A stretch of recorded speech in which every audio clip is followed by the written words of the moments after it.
네, 안녕하세요. 자, 저는 지금 시점이 뭐 언제나 중요했겠지만 지금이 매우 중요한 시기가 아닌가 생각이 들어요. 이유를 한번 이야기해 볼게요. 지금은 미국과 중국 간의 패권 전쟁 중입니다. 러시아도 그 사이에 껴있다고 보고 있고요.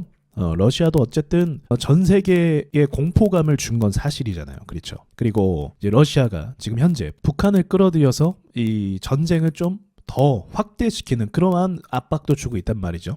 그런 부분에 있어서 러시아 역시도 유럽과의 그런 관계 속에서 긴장감을 계속 유지하고 있는 중이고요. 패권을 과시하고 있는 거죠. 그래서 지금 진행되는 게 무엇이냐면 이제 미국의 중국 외교 단절 이런 것들을 계속적으로 압력을 넣고 있죠. 그래서 진행된 것들이 뭐냐면 전기차도 이제 중국에서 제조한 배터리는 취급하지 않겠다. 그리고 많은 사람들이 놓치고 있는 것 중에 하나가 바이오 이것도 관련이 있어요. 바이오 관련된 그 인체 정보를 중국이 가져갈 우려 때문에 시행하고 있습니다. 아마 통과될 가능성이 좀 있어 보여요. 그리고 한참 뜨거웠던 무엇이 또 있죠? 반도체 관련. 자, 중국이 반도체 기술이 굉장히 뒤처지는 나라라는 건 누구나 알고 있죠. 그래서 중국이 어떤 방법을 쓸까요? 네, 당연히 산업 스파이를 사용을 하겠죠. 그래서 그렇지 않아도 삼성전자 반도체 기술을 이제 중국으로 유출한 그런 사람들이 이제 재판에 넘겨지기도 했고, 아마 중국은 너 멈추지 않고 더 많은 어떤 사람들을 확보해서 이 반도체 기술을 확보하려고 최선을 다할 겁니다. 그래서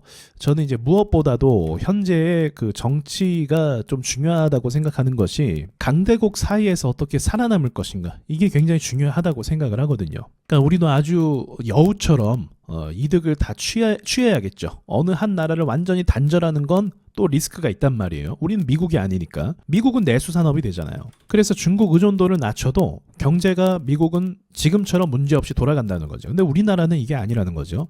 그러니까 이러한 양국의 어떤 갈등 사이에서 어느 때보다 저울질을 잘 해야 한다는 거죠. 자, 이 부분은 정치인들에게 맡기는 부분이고요. 이제 투자 관점에서 제가 오늘 여러분께 좀 이야기하고 싶은 건 바이오 보안법, 생물 보안법 이런 부분이에요. 그렇지 않아도 오늘 대북주가 올랐잖아요. 트럼프가 북한과의 협상을 다시 한번 진행할 것 같으니까 대북주 관련 종목이 먼저 반응해서 상승을 했습니다. 이와 마찬가지로 방금 전에 말했던 생물보안법, 바이오 보안법을 통해서 수혜를 얻을 회사가 어디냐라고 하면 대표적으로 많이 이야기되는 곳이 삼성바이오로직스, 셀트리온, 한미약품이에요. 그래서 저는 오늘 이 세 바이오 회사들을 좀 차트를 분석하고 싶단 말이죠. 먼저 삼성바이오로직스는 매출이 엄청나게 증가하기 시작을 했습니다. 그러니까 삼성도 대단한 게 뭐냐면 이 부분을 미리 준비했다는 거죠. 공장을 건설을 하고 이제 각 나라로부터 우량한 바이오 회사들로부터 위탁 개발과 생산을 할 수 있도록 이미 시스템을 구축을 한 거예요. 그걸 미리 준비를 한 거죠. 그러니까 이제 중국 바이오 산업도 무시할 수가 없거든요. 중국 같은 경우는 원재료를 굉장히 많이 가지고 있어서 사실상 많은 부분의 원재료를 중국에서 수입하는 것이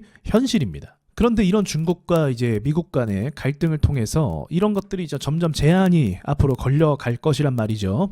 100%는 아니더라도 어느 정도는. 그래서 수혜를 입을 만한 기업들이, 대체될 만한 기업들이 나올 것이다 라고 보는 것이 한국 기업 중에 있다는 거예요. 최근에 바이오 흐름 좋으면서 삼성 바이오로직스도 상승이 괜찮았어요. 그런데 시장 분위기가 갑자기 하락하면서 그 하락에 대한 압력을 이 종목도 피해가지는 못했습니다. 그러나 지금 보다시피 한 100만 원 정도죠. 약 100만 원 정도 가격에서 좀 지지부진했는데 이 가격 위로 다시 올라서게 된다면 삼성바이오로직스가 다시 상승 추세로 갈 수 있는 가능성이 있다고 좀 봐요. 한미약품 같은 경우는 이 회사도 굉장히 좋은 회사거든요. 근데 최근에 경영권 분쟁 이런 걸로 통해서 좀 약간 이제 차트가 많이 망가졌다고 볼 수가 있습니다. 그러니까 의도치 않게, 그러니까 이제 한미약품의 가치를 보고 가치 투자하는 진성 주주들보다는 최근에 들어왔던 투자자들은 경영권 분쟁이라는 단기적인 요소로 단타 매물로서 들어왔단 말이죠. 그래서 시장이 하락하면서 여기서 샀던 사람들도 같이 손절을 하면서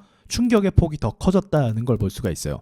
근데 그렇지 않아도 한번 제가 짚고 간 적이 있는데 한미약품, 한미그룹 자체가 바이오 쪽에서는 굉장히 우수한 회사라고 볼 수가 있어요. 그리고 가격으로만 놓고 봤을 때도 최근 10년 동안 역사적 저점을 보고 봤을 때 21만 원 부근에 이제 내려오려고 하는 이런 모습도 볼 수가 있는 거죠. 그러니까 상대적으로 주식이 싼 가격에 도달한 것도 맞습니다. 그러니까 시장이 최근에 좋지 않아서 이렇게 좋은 주식들이 좀 싼 가격에 도달한 게 많이 있더라고요. 자, 셀트리온 같은 경우도 수혜를 받을 것이다 라는 종목이죠. 굉장히 긴 시간 동안 약세 움직임을 보이고 있었습니다.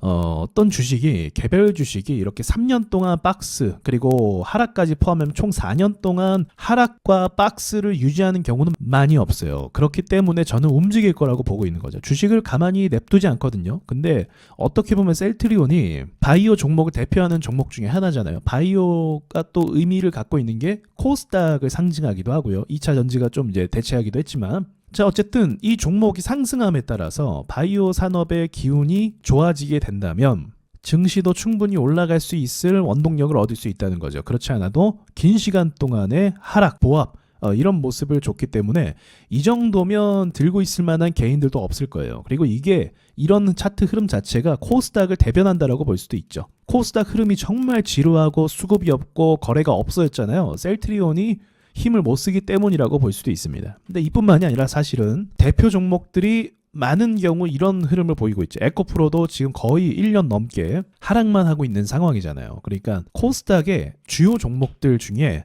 이러한 수급이 없기 때문에 거래가 없죠. 거래가 없어진 상황 때문에 코스닥이 계속적으로 잠잠할 수밖에 없는 상황인 거죠. 그럼 이런 거 누가 올려주는 거냐? 이거 세력이 올려주는 거예요, 여러분. 그럼 이건 누가 올렸겠습니까? 이것도 세력이 올렸겠죠. 그럼 반등이 나오는 것도 누구의 역할이에요? 세력들의 역할입니다. 그런데 이렇게까지 종목들이 못 오르게 대표 종목들을 꽉 손에 붙잡고 전혀 수익을 주지 않고 상승을 주지 않고 있다는 건 저는 세력들의 어떤 의도가 있다라고 봅니다. 그리고 주식이라는 건 오랜 시간 동안 보시면 아시게 되는 건데 결코 보합으로만 가지 않습니다. 주식은 결국 위로 가든 또는 아래로 가서 너무 싸졌다고 생각해서 들어와서 올라가든 호재가 있어서 올라가든 깊게 내리면 또 크게 올라가는 게 주식의 원리예요. 지금은 이 기간이 제가 봐도 좀 정도를 지나쳤다 싶을 정도로 꽤 긴 시간 동안 보합을 가고 있는 것도 사실이에요. 그러니 많은 투자자들이 힘들 수밖에 없는 상황인 거죠. 그런데 이제 그런 가운데서 이제 트럼프 2.0이라고 표현을 하죠.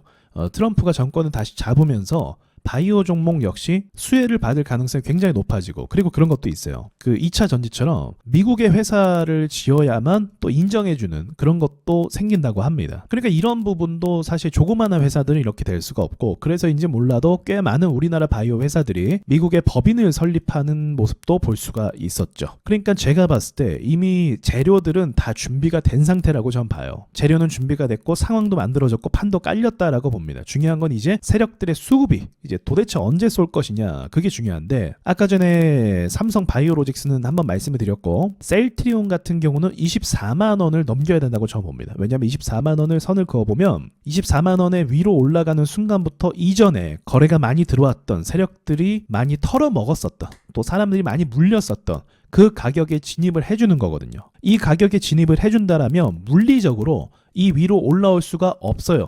왜? 물린 사람이 많기 때문에 다시 하락을 만드는 게 뻔하거든요. 이렇게 쌍고 만드는 것처럼 말이죠. 근데 이 가격 위로 올라오게 된다는 건 이제 여기 있는 매물에 도전을 하겠다는 거고 35만 원까지도 방향을 틀어서 올릴 수 있다는 것을 의미하는 거예요. 그러니까 셀트리온 같은 경우는 24만 원 위로 올라왔을 때 그때 관심을 가져도 늦지 않아요. 한미약품은 어떨까요? 한미약품은 박스를 딱 그어놓고 있죠. 40만 원이라고 볼 수가 있겠네요.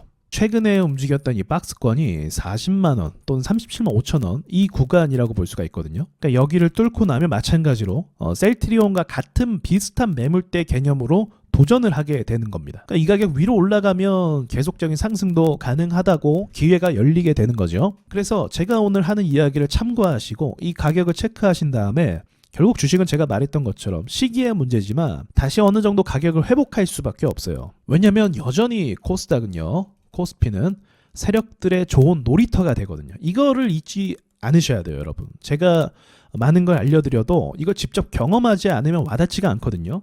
아, 지루해. 더 이상 못 갖고 가겠어 하면서 던져버리고 나서 시간이 지나면 다 이런 가격 뚫고 올라가서 다시 불장이 되고 그런 것들이 반복이 되는 거거든요. 그러니까 지금 당장 사라 마라가 아니라 이런 가격을 미리 체크해 놓고 시장이 좋아지는 시그널을 알 수 있다는 걸 제가 오늘 말씀드리는 거죠. 그러니까 급하게 볼 필요도 없어요. 어쨌든 이런 대세적인 흐름, 중국과 미국 간의 이런 다툼 속에서 누군가는 이익을 취할 거란 말이죠. 그리고 아까 전에 말했던 것처럼 정치권에서도 어느 때보다 중요한 순간인데 우리가 참 여우처럼 여기도 잘 이득을 취하고 저기도 잘 이득을 취하는 게 매우 중요하겠죠. 그렇다면 기업들도 이 기회를 틈타서 더 성장할 수 있는 기회를 잡을 수도 있는 거거든요. 자, 저도 지금 제가 말한 이런 새 종목의 주요 라인 돌파가 빨리 만들어지기를 바라고 있습니다. 저는 머지않은 시점에 왠지 돌파할 것 같은 느낌이 있어요. 사실 느낌이지만 그럴 것 같기는 해요. 왜냐하면 금리 때문에 계속 바이오 또는 이제 중소형주 이런 종목들이 발목을 잡혔던 게 맞거든요.